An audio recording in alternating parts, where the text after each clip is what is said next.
The Bostonian is Matt Perrault. This is our city. The book is Dave Sharapan. Pay him. Pay that man his money. Together, they are the Bostonian versus the book. You covered! You covered 12! I covered! Follow the show on Twitter at Boston versus the book. How do you like them apples? Bringing you the best insight on sports betting news, Matt and Dave's daily picks, and an entertaining and unfiltered dive into the sports betting industry. Here's Dave Sharapan and Matt Perrault. And here we go.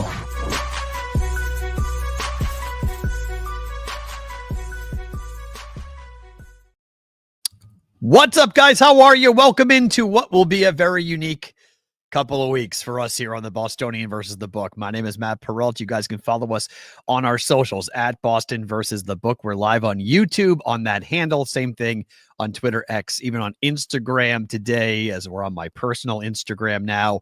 Replayed on Sports Grid Television at 10 p.m. Pacific time each and every single weeknight. So yeah, you guys are seeing me in a little bit of a different circumstances. This has been a very crazy couple of months for Dave. For me, health-wise, has not been our friend. So in case you don't know, and in case you're wondering what is going on, you are looking at somebody who had surgery on Thursday. And so this is the contraption that I am currently attached to. And I'm going to try to do this show and sit here for an hour with you guys and have a conversation about sports. I don't know if I have to sign off early, if I have to tap out. You guys, I'll let you know if I'm not feeling great and saying, hey, we're going to try to work on this. I don't think I'll go more than an hour for this week just because. And yeah, if you did not know last week, the surgery went well. It was something that I had been told I needed because I fell down the stairs. And so that was me heading into surgery on Thursday morning. Came out of surgery. Everything went as expected. The real good news from all of this is that it has not been that difficult of a recovery up to this point. I've been loopy for a couple of days, and I mean, there are some really strong drugs that they can put you on that I took at night. And when I took them at night, it sent me off into la la land. And it was like, this stuff is dangerous. Like, this is really crazy. So because of that, I ended up not taking nearly as much. And so I have pretty much tapered down most of the drugs to now I'm just on some pretty basic, like heavy duty ibuprofen, Tylenol type stuff. I cannot use my arm for a month. So everything is going to be left-handed. So like if you see things that are going to be slow, if you see me fire things a little bit awkwardly, if you see something wrong, if there are typos, if there's things out there that you're like, wow, that looks ridiculous. Well, I'm sorry. That's just going to be how this is going to go for a couple of weeks until I get better usage of my arm. And I think from what they're telling me, like, you know, so today is the 8th of September, right? So I had surgery on the 4th. So somewhere around the beginning of October is where I'm probably getting out of the sling. And then once I get out of the sling, then I'll be able to kind of get back and do things how I'm supposed to be doing the show and how the show will sound and, you know, what I will sound like and what we'll do for guests and everything else. So for now, this is going to be one of those, let's see how it goes. Wait and see. I don't know how my body will respond to it. I don't know if my body will like that I'm sitting here for an hour, or my body will be like, yeah, this is a horrible idea. Like, what are you doing? You can't. And yes, Joseph Myers, the show does have a certain level of ridiculousness to it. Yes. I mean, I'm sitting here in the basement in New Hampshire underneath gigantic lights with this ridiculous oversized shirt on that I bought to wear while I am wearing this contraption that has my arm stapled down, if you will. And yes, I have been able to use my arm. I mean, I have part of the rehab already has begun with taking it out of the sling and moving it. And I've been doing exercises. And so like, we've already started that process, which is great, right? Because the more movement you make, the recovery will go quicker. And but like I talk with both of my hands. Like I talk with both of my hands. So now, last time I did this in 2008, when it was my left shoulder, that made it much easier. I was left, I'm right-handed dominant, so I could do everything still, just the things you normally would do with your right hand. Well, now it's all flipped on me, and I luckily I've been practicing, so I've had some practice to get used to everything. Dude wipes have been phenomenal, so shout out to Dude Wipes. Needed that. That's been great. You guys talking about that in the chat. Absolutely. So I'm eating cereal with my left hand. That's been the most challenging. Trying to do that, like a bowl of cereal, that's been tough. I've never had to do that before. I didn't practice that. I've practiced almost everything else I practiced. So I was good in the shower. Like I've practiced left-handed, not eating cereal. So I have found that's been somewhat problematic for me on all of that. So we got a lot of cool things happening this month, and we've got,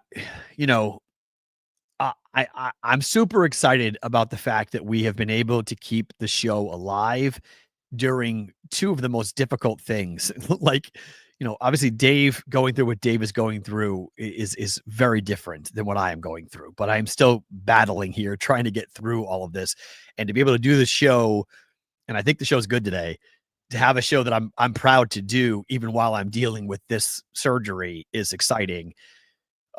We obviously have Adam Bjorn, who's coming on board. We've got Huel, which is, if you've not had them, Huel is going to sponsor the show next week. They are a new, it's a supplement company, but they do a lot. Like they have a lot of, I had them in Scotland. So it's kind of a funny story, but I had Huel in Scotland and I went, this stuff's really good. And so then I did some research on them and I realized that they had been marketing into, it's HUEL, and they've been doing a lot of marketing into the United States. And so I reached out to them and said like, hey, do you want to potentially come on board with this? And they're like, absolutely. And so they sent me a huge package of their stuff in the month of August. I loved it. It was great. So they're going to come on board for a sponsorship for BVB for next week. We got a couple other people who are kicking the tires. Our horse racing friends are back. And so it's been exciting to know that the show is going to continue, and we're going to be able to continue doing the show because people still want to sponsor the show and be a part of it. And you guys still being here while we hope for Dave's recovery and get him back here to the show is so huge. So the fact that we have that, and that potentially could continue to go on, I'm really excited about the opportunity to keep doing the show and being here with you guys each and every week, every day, 5 days a week, to do this. Our thanks to Sports Grid, obviously, for replaying the show in this current situation, because it's so different and the show is so different. And so, this is football season, and I've been trying to figure out, how do I do football season, and how do I do things unique and keep it fresh and make it different for football season. And so last week I started doing this top 5 list, and I really liked it. I liked the top 5 list. And so I'm like, okay, let's continue that here, but let's do it for the weekend. Every Monday, I'm going to do my 5 favorite things that happened for the weekend. And that's going to be the opening line.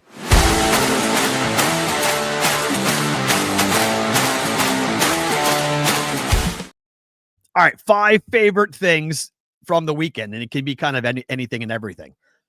Honorable mention that I didn't include on this because there are so many good ones, but if I did 6, number 6 would be the new CBS bug that they have in the top left-hand corner that looks very similar for NFL games like it does for March Madness.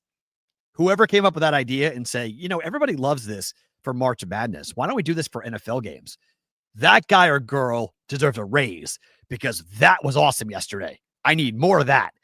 Scores rotating. When someone scores a touchdown, it would alert you, touchdown scored by so-and-so. Awesome. Like how much time's left, like that. If I had to do number 6 would definitely be the CBS score bug in what they did. Fox isn't bad either, but Fox doesn't have the updates that CBS had in the top left-hand corner. So that was very, very cool. But Number 5 for me. Let's go to Friday night. If you are a Chief fan, you're probably a little worried. I would hold off on the Chiefs in the Super Bowl prediction. For anybody who's made them, I would be a little concerned. I'd be concerned about Travis Kelce. I'd be concerned about Xavier Worthy's shoulder. When does he come back? After the dislocated shoulder he suffered by running into Travis Kelce. I would be concerned about the defense. I would be concerned that the Chargers look really good and that the Broncos kind of messed around yesterday and they still won. The Broncos should have won. They should have won more easily than they did, but that's a game that in years past, the Broncos would have lost that game to the Titans. If you're a Chief fan, it's Mahomes and Mahomes. Like, this is looking a little bit like Brady. When Brady was at the end of his career with the Patriots, you start looking around and you're bringing in these players that you expect them to be big weapons, and they're either too old or not good enough. The running game is still going to be a question. The offensive line is good for the Chiefs. The defense is still going to be a stellar defense, but how good? How stellar? Enough to carry them like they did last year and the year before? Because where were the deep passes? We talked about this on Friday. Or I guess we didn't. I talked about it on the Juice on Friday. Sorry, forgetting which shows I did after surgery. We did do BBB on Friday, but I was talking about it on the Juice on Thursday into Friday, because the yards per pass attempt for Patrick Mahomes continues to drop down dramatically. I mean, we're talking about 9 yards per pass attempt back in 2017, down to almost 6, like 6.1 last year. So it's been a dramatic change in what the offense is capable of doing and just what Mahomes has been throwing for passes, because the guys aren't open. They aren't throwing the deep ball to Tyreek Hill like they used to. So what does this offense look like going forward? If I'm a Chief fan, I'm a little concerned about that. And okay, once Worthy and Rice are back, Rice is back in week 7 and Worthy is back when? Because he's a small guy who just dislocated a shoulder. I'm someone who can talk about a shoulder problem. It ain't fun. Shoulders aren't fun. And you're telling me he's just going to snap and be bang right to good to go? I mean, Travis Kelce, according to Pro Football Focus, his target share was under 11%. That's the lowest it's been since 2017 for Travis Kelce in a football game. I mean, he wasn't even part of the game plan. He wasn't even part of it. They didn't look to him at all. He scored a touchdown, obviously, but they didn't look to Travis Kelce at all. So that's a big problem. I mean, there are some real questions about that offense for the KC Chiefs. Can't say I'm angry about that. Number four on my favorite things that happened over the weekend. Top 5 favorite things from the weekend. The end of the Ole Miss Kentucky game. Did you guys see this? First, Kentucky with 13 seconds left, down by 10. It's a 10-point margin. Somebody needs to tell me why we're kicking a field goal. Why are we kicking a field goal? Sports betting is legal in Kentucky. It's legal in Kentucky. Where was this game played? It was played in Lexington. 10-point lead. Kentucky goes down the field. They kick a field goal with 13 seconds to go. A 39-yard field goal to lose the game by 7. But that wasn't just the most insane part about this story. Now, it's insane. Okay, that's insane. Like, what are we doing? Sports gambling. We should not be this obvious. I'm just saying this. Like, we want the separation of church and state. But it wasn't just that. It was after the game when Lane Kiffin decided to apologize to all gamblers on national television. Lane Kiffin, the head coach of Ole Miss, says sorry to all the gamblers out there. They're at the end. He knew that field goal didn't just cause gamblers that had laid the points to lose. If you had laid 9.5, you lost. but the total closed at 50.5. The total closed at 50.5. It's 50 right here. We're under. The kick goes and it goes over. So while the gamblers that laid the 9.5 were crying in their beer, the guys who had taken the over, which is probably the primary, I don't know. I didn't see anybody on the under in this game. Everybody was on the over. The over comes in. So Lane, what are you apologizing for? That field goal was really good news. That field goal was exactly what everybody wanted.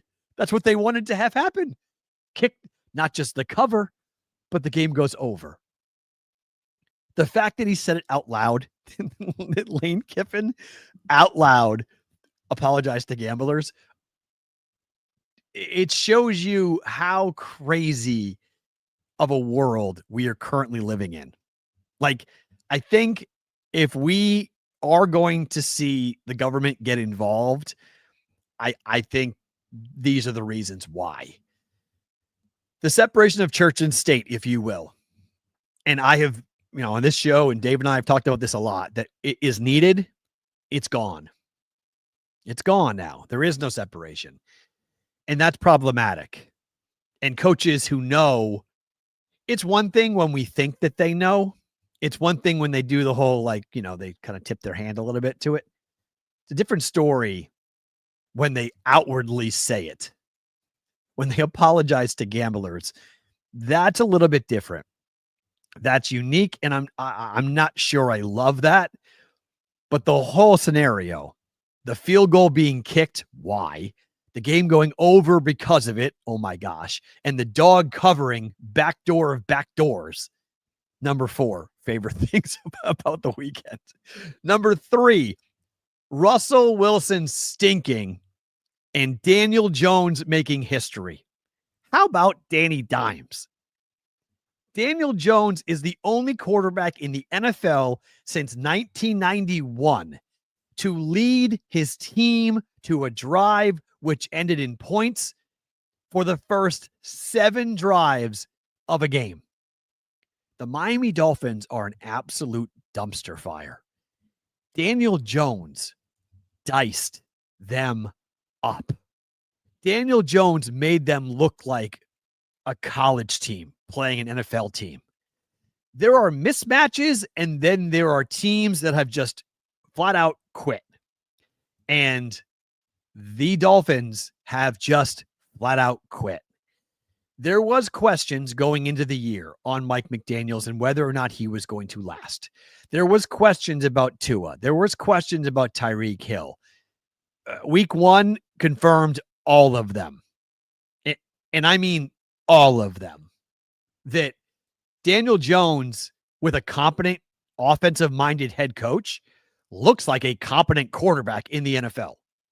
Russell Wilson should not be a quarterback in the NFL, and it looks like Jackson Dart could start next week for the New York Giants, which is hysterical. And again, why I bet the under 5.5 for the Giants and why I think they're going to be awful this year. And while everybody tried to tell me how wrong I was, and I know week 1, you can't overreact to week 1 because week 1 to week 2, teams make very big adjustments. The Giants are a mess. Brian Dabble may not make it to Thanksgiving, like I said all summer, and everybody told me I was crazy. And Mike McDaniels is probably gone in the next month, maybe. Just depends on how bad the Dolphins play. Like, how bad does it get in Miami? But he 100%, if you're talking about the first coach fired, Miami to pull the trigger and Miami to fire their first coach, 100%. That has to be a bet. Like, that's what's going to happen. When do they play Jackson Dart in New York? I can't wait. I can't wait to see when they play Jackson Dart, because playing a rookie that early, not a good idea. Just not a good idea. But Russ is lost. I mean, it's done. It's completely done. On the flip side, how about Aaron Rodgers? Aaron Rodgers, number 2. Aaron Rodgers, he now hates the Jets as much as I do. All of a sudden, I like Aaron Rodgers a lot. Aaron Rodgers, when he was asked, was he happy to get a win over the Jets? He said, quote, I was happy to beat everybody associated with the Jets. Everybody. Aaron, welcome to the light side. Welcome to the right side of the force. This is great. I'm in love with this. Aaron Rodgers goes out in his debut for the Pittsburgh Steelers. The list of quarterbacks with 240 passing yards, 4 touchdowns passing, and no interceptions in the debut performance over the last 60 NFL seasons, that would be 1. Aaron Rodgers with the Pittsburgh Steelers and Mike Tomlin, who has to be jumping up and down. You guys in the chat, you might all you Pittsburgh haters, all you guys who hate on Tomlin. Yeah, Lou, looking at you.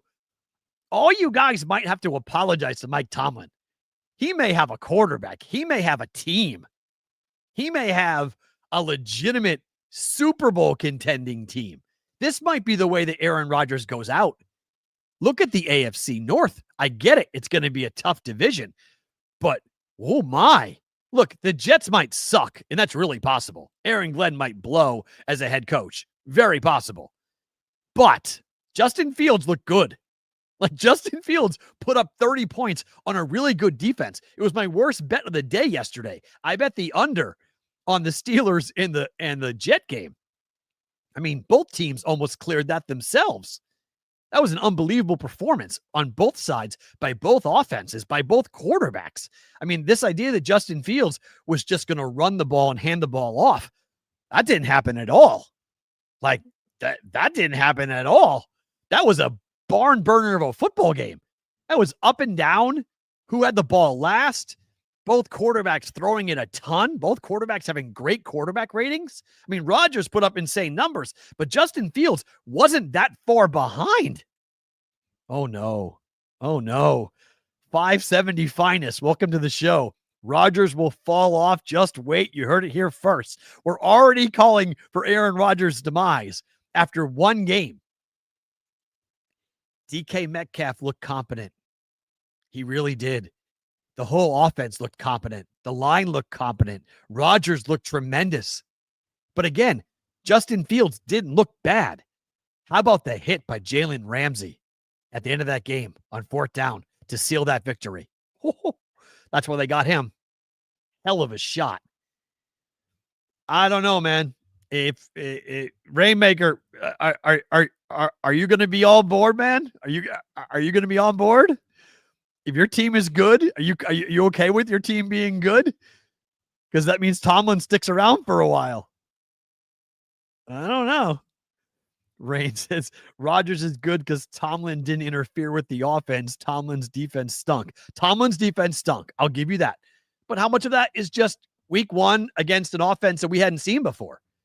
I don't think they prepared for that level of passing from Justin Fields. I don't think anybody did. Justin Fields was all over the place. Chucking the ball all over the place. That was like, wait, what's going on in New York? Unbelievable. Unbelievable. What a performance. What a game. What an awesome game. And speaking of awesome games, my number 1 favorite thing that happened over the weekend. How about South Florida? They got paid to go to Florida and beat the Gators. They beat Boise in their opener. Nationally ranked Boise, a team that they were not supposed to beat. Boise went down to South Florida. It was a home game, but Boise was ranked. Boise was favored. I bet Boise. Everyone thought Boise would go in there and push around South Florida. Didn't happen. South Florida wins the football game, but going on the road to the SEC, totally different animal, right? Like that's not going to happen, right? Wrong. Alex Golesh. They are now ranked in the top 20. South Florida is going to get paid to go play Miami this weekend. Number 5, Miami, fresh off their big win over Notre Dame. Florida losing after a player got ejected for spitting during the final drive on an opposing player was ridiculous. But South Florida is a team that believes in themselves, and Florida, I mean, it's just a matter of time now before they make a change. And it's incredible to look at that Gator football program and really start to think about the last time that Florida was really a good football team. Like, when was Florida really good? And Billy Napier, this was his 5-star quarterback. This is what was supposed to save everything. And it hasn't happened. And you lose at home, the student body chanting "Fire Billy" on the way out of the swamp. It's just a matter of time now. When do the buyouts get raised to get rid of him? But for South Florida to go on the road, to get paid $500,000 to go play up against the Gators in their house and to go and beat them, unbelievable. Like, unbelievable. South Florida beating 2 ranked teams. They beat them both. And now they'll go and have an opportunity for a top 5 win. Like, if they go beat Miami in Miami, are you kidding me? It'd be ridiculous. But in this era of transfer portals and teams paying for players, and it's hard to know what team has what quarterback right now. It's hard to figure out, where did they come from? Who happened this guy's with this team, and okay, that's with that. It's hard. It's hard to figure it out. But South Florida is a team right now that believes in themselves, and they don't think Miami is better than them, and they're going to give it all to Miami. Miami better be ready. And look, Miami's got a really good team. They got a really good team, but oh boy, on Instagram, I see you guys. Someone on Instagram is going crazy. Everyone's yelling and screaming on Instagram. Rodgers is 49. No, he's not 49. We like Tomlin. No, you guys don't. Rainmaker, I got people on Instagram telling me that you guys in Pittsburgh, you guys like Tomlin. I don't know if that's the case. Oh, Rainmaker's got over 8.5 wins. Look at that. All right. He jumped on board on it for that to happen, for it to be a W. I don't know. I'm a Patriot fan. Okay. We'll talk about, we'll get to the Patriot game later in the show, but it would be really cool, if the Steelers were good this year and it gave Dave something to watch and gave Dave something to pay attention to. If the Steelers were good, that would be really cool. I'm on board. I'm on board with the Steelers being good this year and going and doing something really cool. And we all can watch it with Dave and celebrate wins for the Steelers, and having them look like that. It would be pretty fun to see. It's only week 1 though. I mean, it's, again, in the NFL, week 1 to week 2, gigantic jump. 0-2 is the problem. You lose your first 2 games in the NFL, much more difficult to overcome that. But for a 0-1 start, not that big of a deal on that. Yeah, Florida's schedule is, I would agree, Ish. You look at their schedule, they got problems on problems on problems. They got LSU coming up next weekend. They got big problems, like big problems. So I'm with you on that point. The Florida season may turn very quickly, and there's no point in firing Billy Napier now. Just let him go until the end, because you're going to lose the 5-star quarterback that's right there now. I mean, Napier, you fire Napier, depending on who you bring in, most likely you're going to lose a lot of those players. So there's no point in doing it right now. Just let him coach it out and then fire him after that. Fire him after the year is over. But Florida's got big problems. Like, they're going to be, bad, like really, like bad, disciplinary bad. And people were questioning why he brought back Billy Napier. Why Florida brought back Billy Napier, and largely it was because of the quarterback. So now, what do? There's no point in firing him now. You just wait, and then you go ahead and do that. Rain says he's always been a Rodgers fan. Okay, that's not the case for everybody. Not everyone in Pittsburgh was on board with Rodgers going there. I wasn't on board with Rodgers going there, to be quite honest. I didn't know how. I thought him and DK Metcalf were not going to do well together, but I watched a lot of that game yesterday, and I was like, okay, I think that's going to work. I think DK is going to have a good relationship with Rodgers, and there could be some pretty interesting things happening for that team going forward in the next couple of games that might shock some people. That really might shock some people. And if you're a Steeler fan, the defense is going to be there. Yes, they didn't play great. Yes, it was, the first game of the year, and you're on the road, and the Jets are rolling a new offense, and so it didn't look great. But I think you feel like you're going to be able to fix that. The offense is the question because Russell Wilson did such a horrible job last year. The offense was always the problem. So, and the play action with Rodgers, we've always known that. He's got great ball skills. We've known that about Rodgers. So now he's with a competent, and look, who said that? I forget who said the offensive play calling was going to be better than people think. And it was last night, yesterday, at least it was much better than people think. Let's continue with the NFL, what happened over the weekend, because there's a lot to talk about.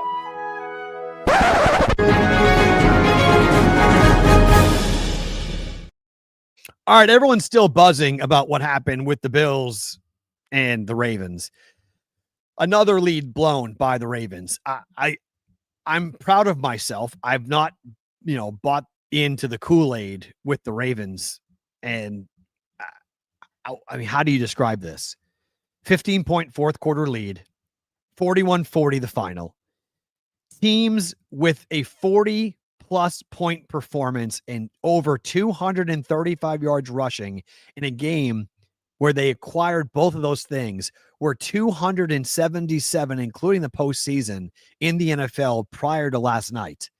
That is the first time a team has ever lost when they score more than 40 points and they rush for more than 235 yards. It's now the 12th double-digit lead blown since 2020 by the Ravens. Leads of 10 points or more at any point during a game. Only the 49ers have blown more games than the Baltimore Ravens in key situations. And I think if you're a Ravens fan, you're starting to go, John Harbaugh has now blown 17 double-digit leads in the second half of football games. That's the most since 1991. 17 double-digit leads in the second half.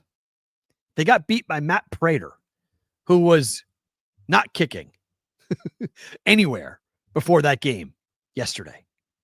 Walk-off field goal to win. 15 points in the fourth quarter. If you're someone who likes those little charts, those stat charts, 99.1. The Ravens had a 99.1% chance of winning that game against the Bills with 4 minutes and 48 seconds left to play. That according to ESPN Analytics. The odds, as our friends at Sports Grid pointed out this morning, for an MVP for Josh Allen just took a big-time leap. He's now the favorite at plus 380, up from 6-1 earlier this week. Hard to argue after what he did, after the numbers that were put up by Josh Allen, who was incredible. 4 touchdowns for him. Allen threw for 251 yards in the fourth quarter last night. In the fourth quarter, down 40-25. I love the fact that in the postgame, Josh Allen called out his own fans and said, have some faith next time. Bills Mafia was beating traffic. Bills Mafia wanted to go somewhere else. Thought the game was over.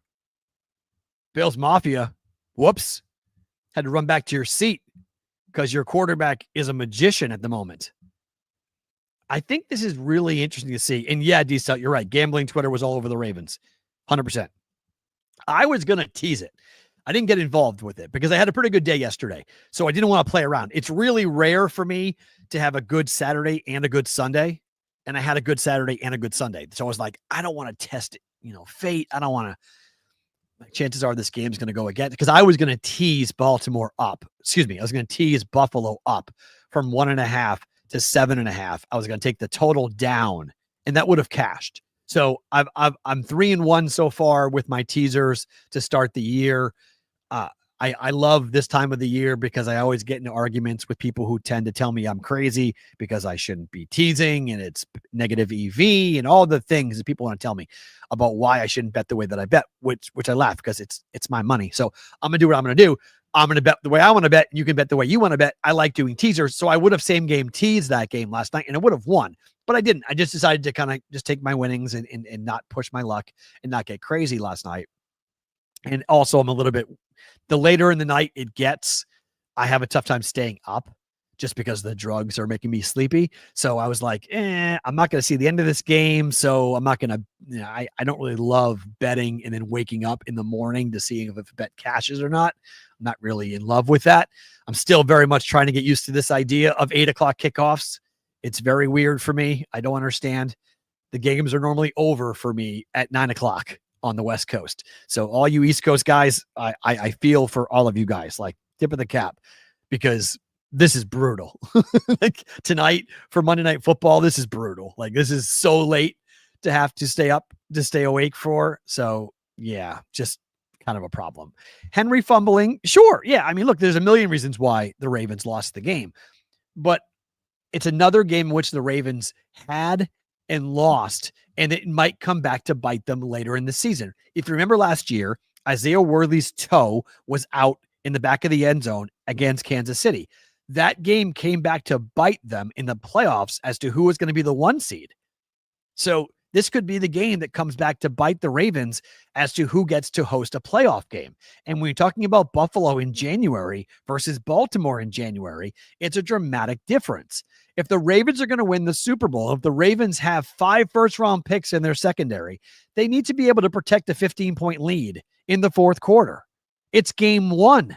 You can't tell me about injuries. You can't tell me about being tired. You can't tell me about any excuse you want to make about the Baltimore Ravens, about the way the Baltimore Ravens were. Like, you just can't do that. You can't come at me and tell me that the Ravens, for whatever reason, the Ravens will win this game in the playoffs. I don't know that to be true. I cannot see under any circumstances, any evidence that tells me that the Baltimore Ravens are not going to blow whatever lead they have in the playoffs against the Chiefs or the Bills, because this is the year, guys. If you're the Ravens, and again, I have bet the Ravens to win the Super Bowl the last 2 years, and I have lost both of those bets. And I'm not making that bet again because I'm not going back to the well for a 3rd straight time. Lucy's pulled that football from me enough. My backside is sore enough. I don't need to do it again because I don't trust this team. I don't trust Harbaugh, and I don't trust Lamar. I want a championship for Lamar. I'm not going to bet on it happening because I don't think they can hold games. You score 40 points and lose. You're up by 15 points in the fourth quarter and lose. These are things that cannot happen. Like, simply cannot happen in the NFL. And they happen consistently to the Ravens and Lamar Jackson. I'm not saying it's his fault. I'm not saying it's, Harbaugh's fault. It's a whole comedy of errors. It's a whole problem of errors. But it's a trend. It's not just a one-time thing. It's not just something that happens once in a while. It's happening a lot. A lot. Like I mentioned, 17 blown double-digit leads in the second half since the most since at least 1991. They're historically choking on games. Harbaugh is blowing games way too often. Games that they should win, and the games come late December, we may look back on it and go, man, if they had that one win over the Bills, this would be a different picture from a playoff perspective for the Baltimore Ravens. We saw the Lions play last night for the first time without their 2 coordinators for real.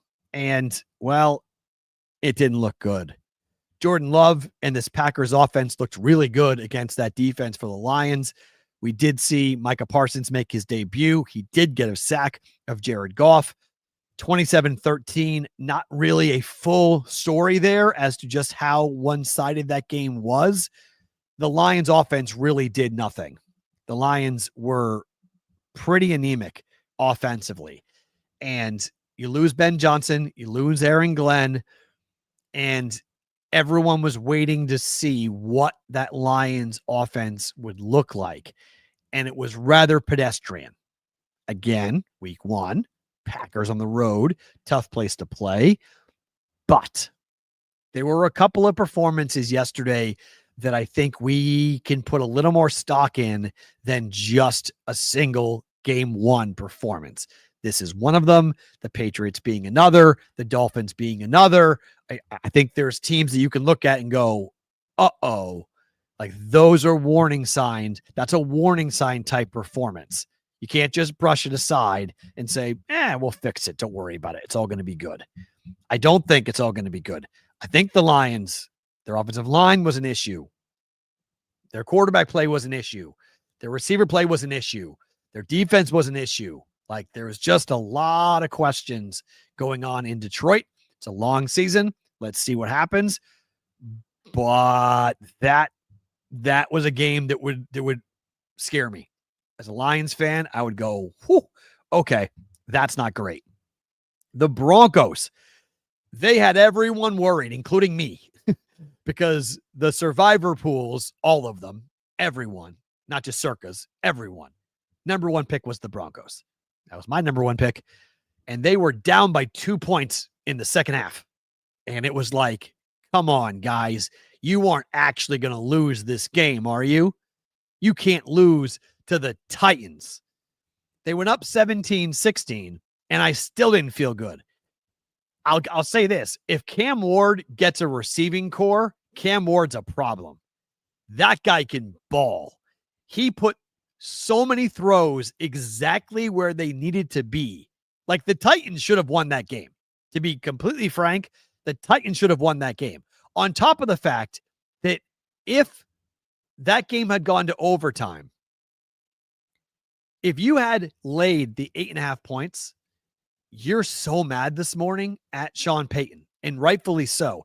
I'm not sure if you guys saw what happened at the end of that game, but it was 20-12. The Broncos had the football in field goal range on fourth down. They could have lined up to kick a field goal to win the game because there was only like 45 seconds, 45 seconds left in the game. So they could have very easily kicked that field goal, been up by 11, covered the 8.5 points, and be all good.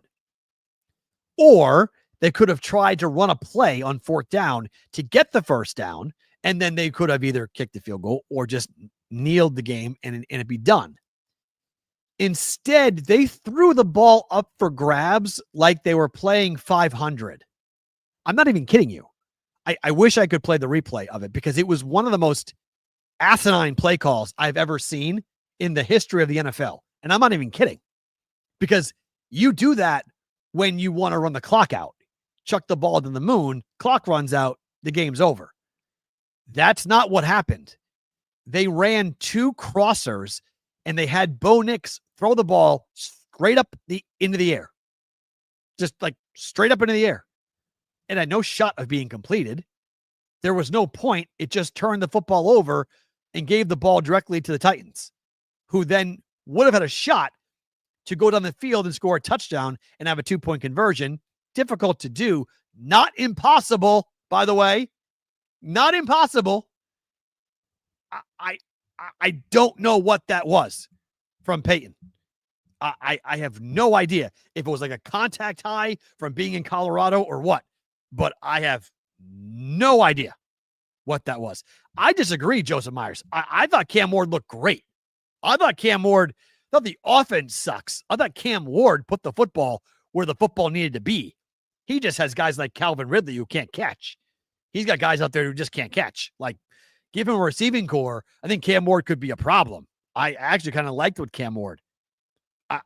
Just kick the field goal. Absolutely. Kick the field goal or just go for it on fourth down. Like, just go for it. Like, what are you doing? Why would you introduce problems? Like, you are giving the Titans a chance to win the game, to get the game in overtime. Like, I'm not saying it's likely, but you could step on their throat and end the game, kick the field goal, game over, you win. Or go for it on fourth down, first down, you get the first down, game over, you win. Instead, you literally give the ball back to them. Like, you just say, here, have the ball. You got to take the ball. Why? I don't understand the logic. You can tell me about block kicks all you want, Rainmaker. Okay, that's fine. Then run the ball. It's fourth down. Run the ball. Why throw the ball up into the air? It just doesn't make any sense. The play call makes no sense to have Bo Nix drop back and chuck the ball to the air. It literally, if you played 500 before, that's what the throw was. It was a 500 throw. Straight up into the air. Made no sense. Made no sense. I was totally confused. Broncos won the game. At the end of the day, the Broncos won the game. That's all that needs to happen there. The Broncos won, thankfully so, because I put all of my survivors, all of them, every contest I'm in, I put them all on the Broncos. So luckily that worked out. Okay, one baseball story. If you're sitting on a ticket for the Dodgers to win the World Series, I think you have to now acknowledge that you're not going to cash that ticket. The Dodgers are not going back to back.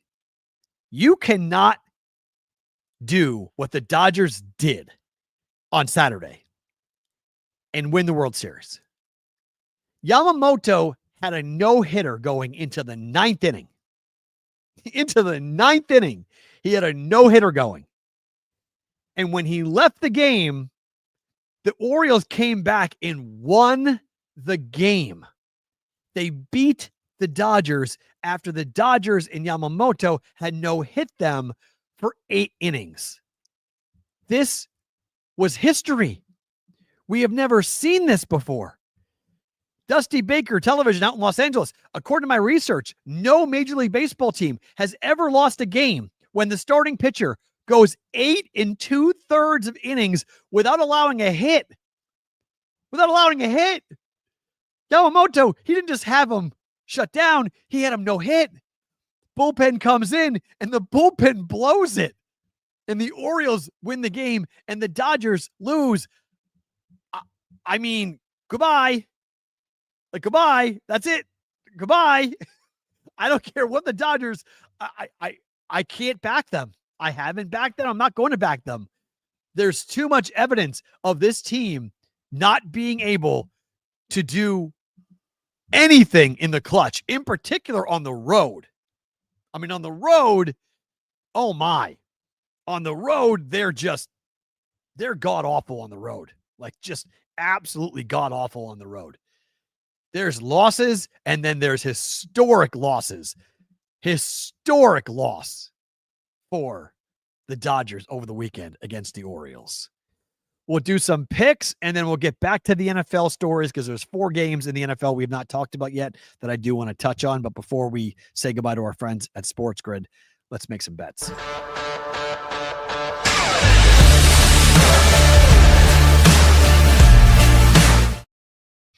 All right, just the picks for tonight. There's only one bet I think you can make. I don't think you can back the Bears. This is Vikings money line, okay? I laid minus 122. You can shop around here. We'll see what the late money comes in here. But I'm going to take J.J. McCarthy, and I'm going to take Kevin O'Connell, and I'm going to go, you know what?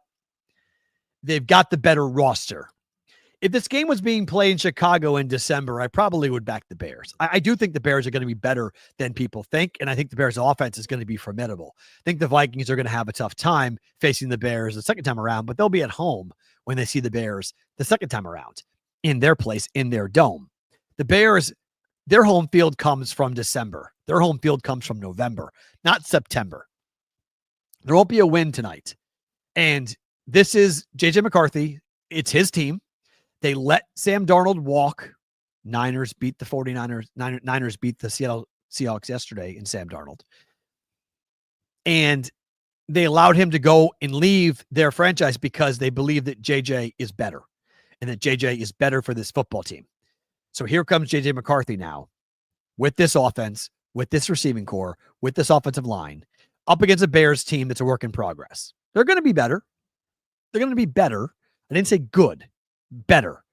The Vikings are a team that nobody believed in last year. Everyone thought it was smoke and mirrors. 14 wins. Come on, blah, blah, blah. I think they're going to remind some people tonight as to what they were last year and how talented they are and how tough they are. And, oh, yeah, that guy, JJ, not McCarthy, Jefferson. They got weapons on weapons. They're going to hurt the Bears tonight. Give me the Vikings. Don't even lay the points. Just take the money line. Vikings to win tonight. One baseball play. I can't stop betting the Brewers. I'm not going to stop betting the Brewers. Here we go tonight on the road after sweeping the Pirates. They continue on the road tonight. The Brewers, look, I have a 27-1 ticket on them to win the World Series. I have bet the Brewers more than any other team this season. I'm just going to keep on betting the Brewers. Why? Because they win. and they just win and they win and they win and they don't stop winning. And they're fun to watch. They play the game the right way. And I think here tonight, you've got a pitching matchup with Quintana, who's 7-1 on the year on the road up against Jacob Latz. Latz is a reliever / starter who's a lefty. The Brewers mash lefties. One of the best lineups against left-handed hitting, left-handed pitching all season long in hits and on base percentage and RBIs. They hit, they score. Milwaukee on the road at Texas. It's a decent price because it's a road game. You should get somewhere around -120 or -125. I got -122 last night. Yeah, sprinkle run line. Sure. You can do run line if you want as well on that, but give me the Brewers. The Brewers on the money line tonight to win again, to win their 4th consecutive game and just keep the train rolling for them because they've been so damn good. Prop bet of the day takes us back to football.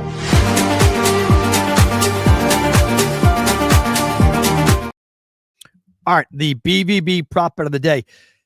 Somebody told me this number is crashed, so you can shop around trying to find this, but JJ McCarthy under 18.5 yards rushing. I got this at DraftKings last night, and the logic is, I think, pretty sound. It's his first game. It's on grass, and do you want a guy who just got hurt in his first game last year running at all? I don't think they want him running at all. I think they will tell him to not run, frankly, and that JJ McCarthy is not going to be asked to pick up first downs with his legs. Like maybe it's 3 or 4 yards, 5 or 6 yards, but he's not going to be consistently running, nor will they run any offense for him. 18.5 seems to be too heavy of a number for JJ McCarthy. I cannot see him being a major part of the rushing attack at all for the Vikings tonight.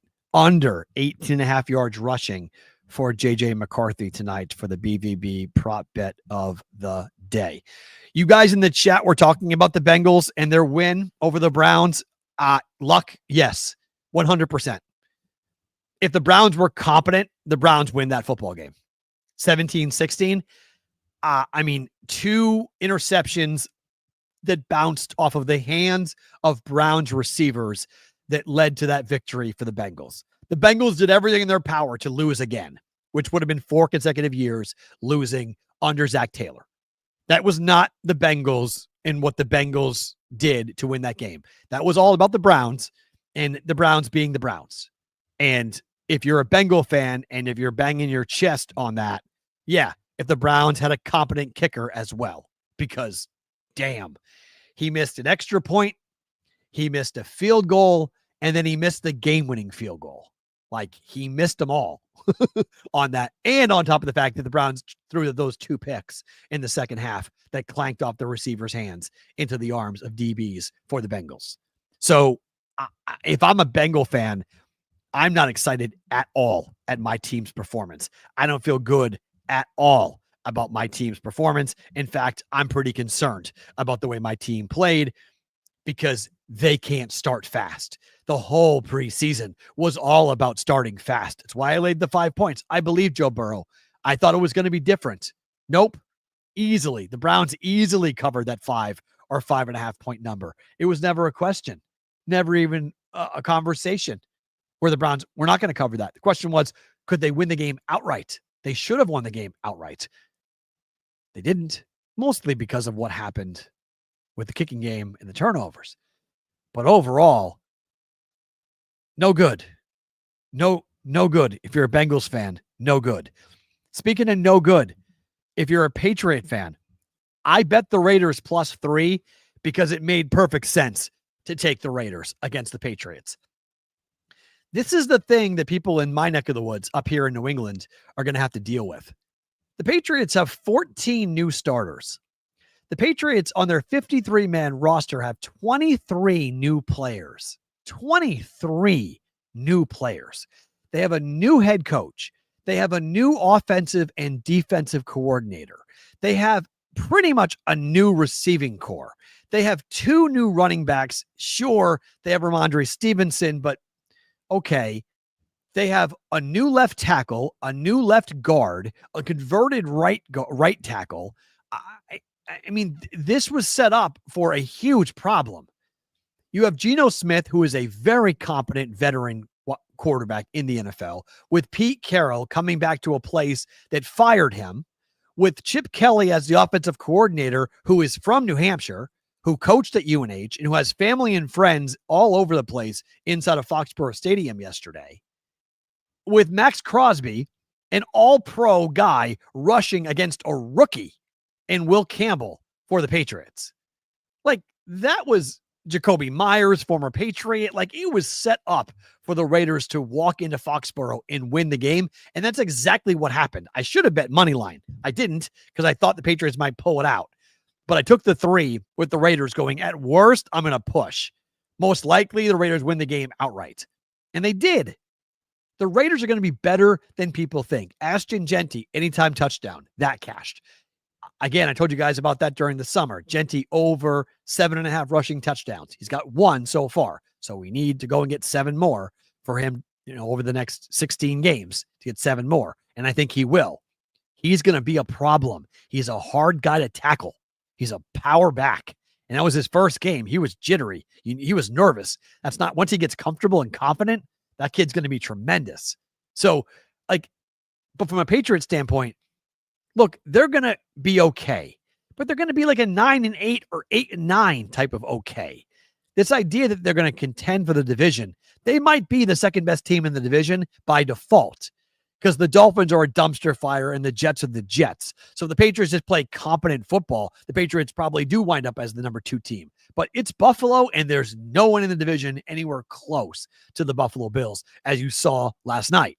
The Patriots, this is all about just establishing year 1. It's Drake May's second year, but really it's his first year. And he looked completely skittish yesterday. He looked not confident in his own abilities. He looked like he was thinking way too much. He was way too casual. It was not good. It was not a good game at all for the Patriots at home. And look, they're getting ripped here locally by the media. Like, the team's getting torched because there was so much hype. There was so much, everybody bet them on their win total over Patriots to the playoffs. Like, everybody was so crazy all summer that in the back of my head, I was like, this is bad. Like, this is everyone with this one track thinking that the Patriots won the offseason and that they're going to be so much better. Like, Vrabel is starting over again. Got to give the guy a chance. Give him a chance. He's got to go and develop culture. Culture is not established in the preseason. Culture is what gets together when you're going through adversity. And they're in adversity already after game 1. Where was Stephon Diggs? Like, where was the arm strength? The footwork for Drake May was awful yesterday. Awful.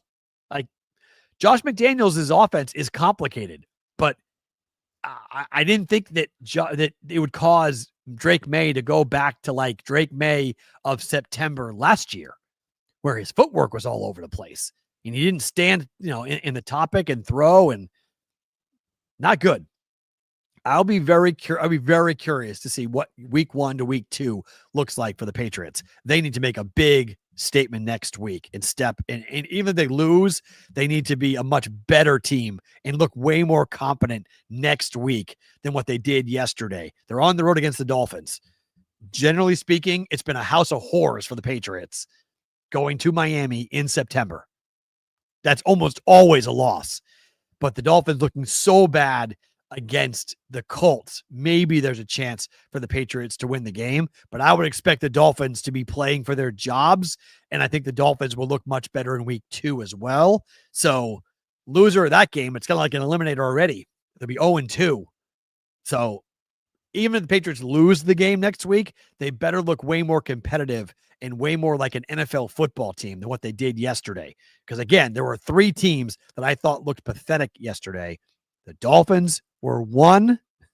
The Patriots were 2. Okay.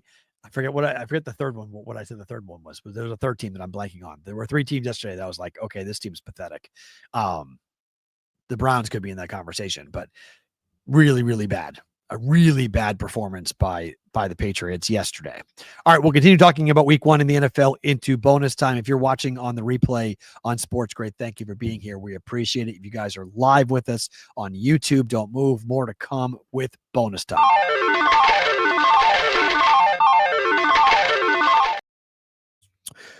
Okay, from the Patriots to the Niners, George Kittle gets injured. Hamstring. Now, they said they held him out for precautionary reasons. So I guess if you're a Niner fan, you're not freaking out. But again, it's another game and another star player for the Niners, which they missed time. So McCaffrey played. He played the whole game, looked very good. They wind up winning the game tightly, 17-13 over Seattle, a game that they weren't expected to win. They did go and win that game, although they were favored. But I knew a lot of people liked Seattle in that spot to win the game. Kittle's injury is definitely one to watch, though, because that's going to be a big one. And then one NFL to college story, and I can't get enough of this story because Bill Belichick seems to be hell-bent on just simply destroying his own legacy. I don't understand. Belichick decided to ban the Patriots from coming to Chapel Hill, their scouts, from looking at the Tar Heel football players. And then after the game in which he won, he beat Charlotte for his first ever win, 20-3. Yeah, on Saturday, he was asked to confirm the report. Have you banned the Patriot scouts from your practice facility to come down and evaluate the players you have on your roster? He said, yes, because I'm not welcome there. So since I'm not welcome in Foxborough, I'm not going to allow the scouts. Now, mind you, these are kids trying to live their dream. So Belichick becomes petty and decides that he's going to prevent his players from being properly evaluated by the Patriots. That's ridiculous. But then Mike Vrabel was asked before the game on Sunday whether or not that's true, that he's been told that his players his scouts aren't allowed to go and evaluate the players, and whether or not Belichick was welcome in Foxborough. And he said that Belichick is welcome in Foxborough. So what is going on, Bill? And why would you do this? Why is Belichick hell-bent on tarnishing everything that he has built in his career? Aside from the 24-year-old girlfriend, aside from looking like a complete lost, sheep out there and taking directives from a 24-year-old who's done nothing in her life, on top of the fact where he's said all sorts of crazy things about Brady and Robert Kraft, and just talking like a guy who wants to be disliked by the very place that he should be God. He's got 6 championships. But for those people who have been on the Tom Brady is the reason why Bill Belichick has 6 championships, I have been pro Belichick for almost my entire career on that point. I've said, look it, coaches have to coach, and elite coaches coach elite defenses. He won 2 championships before he got to New England. He was under Parcells with the Giants, with the Patriots. He had done incredible things. He'd gone to a Super Bowl with the Patriots under Belichick. Under Parcells. Like, Belichick had learned under greatness and seen championship caliber players like Lawrence Taylor. And so once he took over the Patriots after bombing with the Browns, he learned and he built the culture, do your job, causing everyone to be dedicated and focused, right? Well, the more that Belichick talks and the more that he does shit like this, the more that I am rethinking my opinion on that and becoming more and more on the idea that, yeah, Tom Brady is the greatest quarterback of all time, and he may have been even better than I think.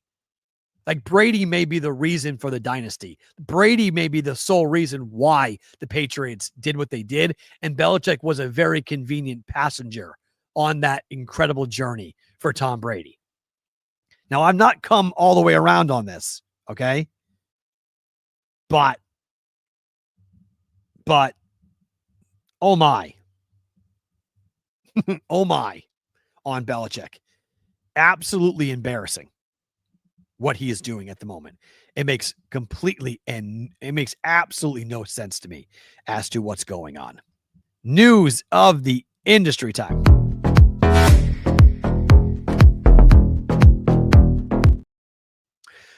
Shout out to our friends, news of the industry, to our friends at Circa for all the work that they did. But Circa Millions, as expected, did end up with an overlay. What does that mean? They did not hit the guarantee for Circa Million.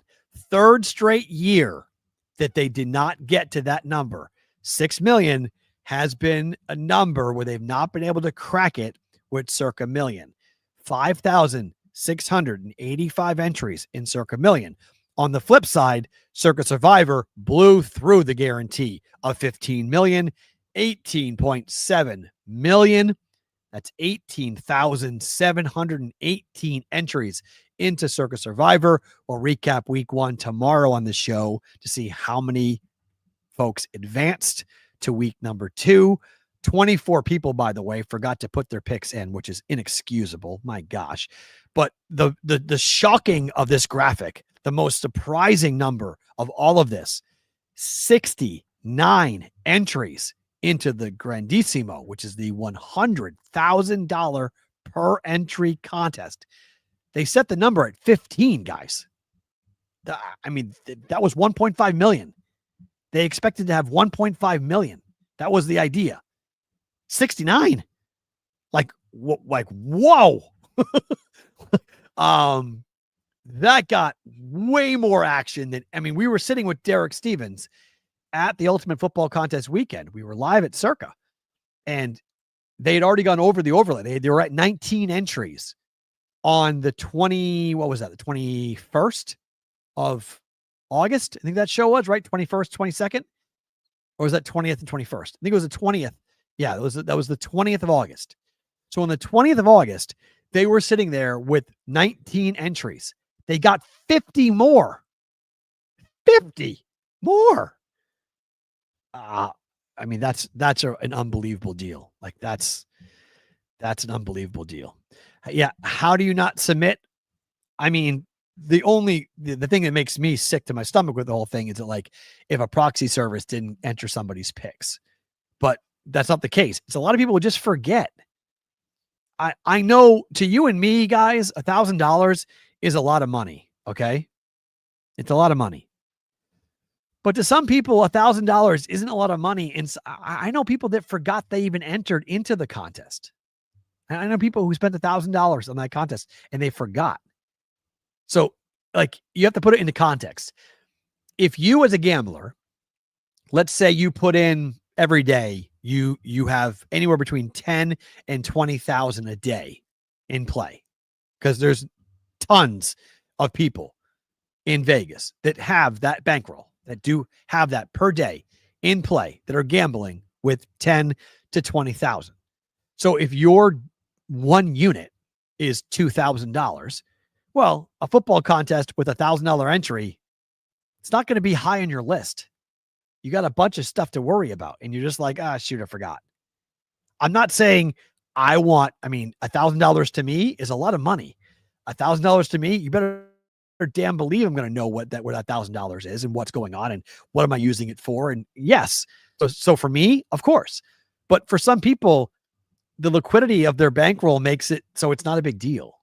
So them forgetting it, well, everybody freaks out and says, holy shit, how the hell did 24 guys, like Rainmaker, like how 24 idiots don't put their picks in? Well, some of those guys might just be like, I don't care. Oh, well, like, it could be akin to our $25, anytime touchdown contest. That's Survivor. It could be $25. Like, you might be like, that sucks, I forgot. But like $25 is not going to change your life or ruin you. It's like, shoot, an expensive lunch. That's too bad. I blew that. That might be for them for $1,000.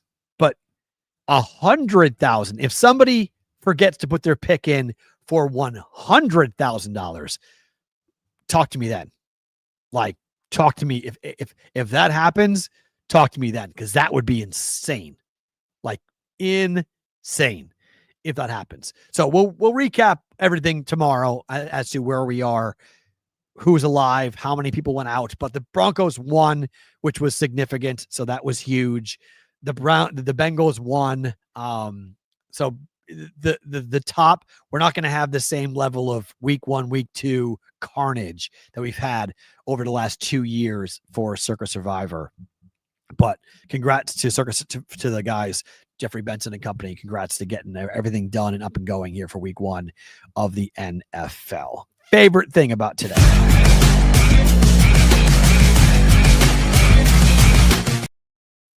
My favorite thing about today is that I'm not happy that I'm not in Vegas right now. I'm not happy that I am dealing with this. But I have two. The first is, and I don't know if she's listening or watching or what, but Amanda has been, people come into your life, and we've been together now for 2 years. And, after my divorce, I really did not know if I was ever going to be in a committed relationship ever again.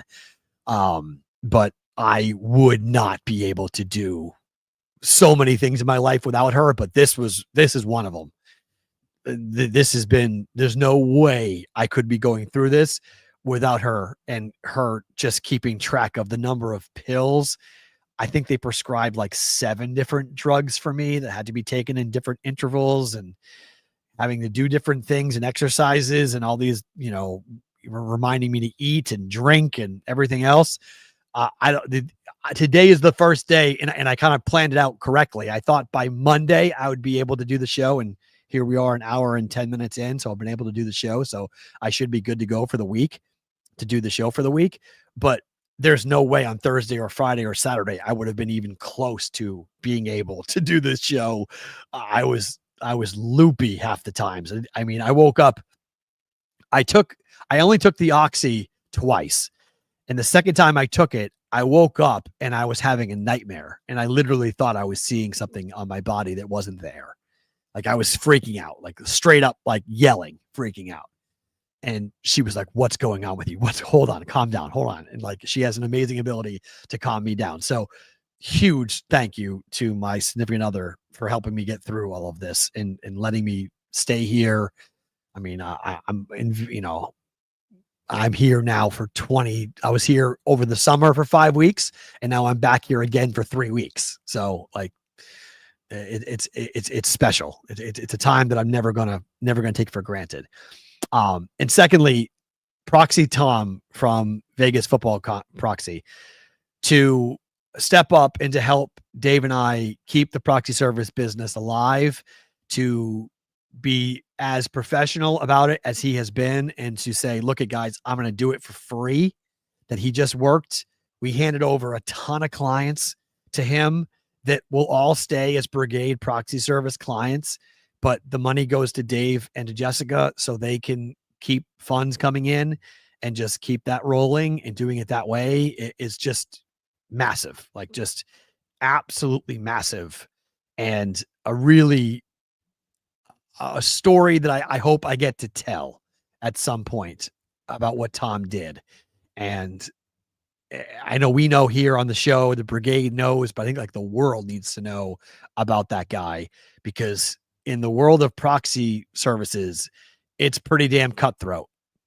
There's not that much of a difference between who you use to enter your picks every week. It's not some proprietary thing. It's not that like you're smarter than the other proxies. Like, it's here's the pick, put the pick in. It's basic data entry. So who you use oftentimes comes down to personal preference and personal relationship. And that guy is, standing ovation on my end. And if you are a Brigade Proxy Service member, I hope everything went perfectly. If it didn't, please reach out to me and I can get it fixed in some form or fashion.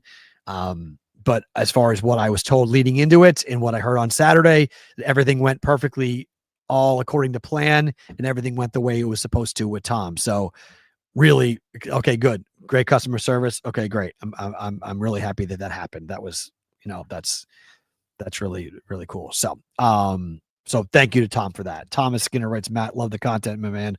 Hope the healing starts getting better. Sure. Yeah. Okay, good. Tom was great. Okay. That's great to hear. Everything went great for Fisher. You guys. Okay, great. That's tremendous. Really happy to hear that everything went really well. On that. Yeah. So, I mean, this is how I'm going to be for the week. For next 2 weeks, I'll probably get more mobile. You guys will see me be able to move the shoulder a bit more as we go. But for now, this is kind of how we're going to be for a bit. So thanks for being here, guys. I appreciate it. Hopefully tonight goes well. Vikings tonight on the money line. Let's see if Minnesota can close the week out for us strong and end what has been a good week. Week 1 for me betting in the NFL and week 2 in college betting for that matter as well. We're back tomorrow. The show might check out the Discord channel. If you haven't gone into the Discord channel, you should be there. thebvbshow.com, direct link, free Discord channel. We could start an hour early tomorrow, depending upon, I may have a meeting that I have to be a part of. So we got to see how that's going to go. But I think we're going to be back on tomorrow at 1:00 Eastern time. Like usual, I'll just update it on the Discord channel coming up tomorrow. Hope to see you all tomorrow for a Tuesday's edition of the Bostonian versus the Book.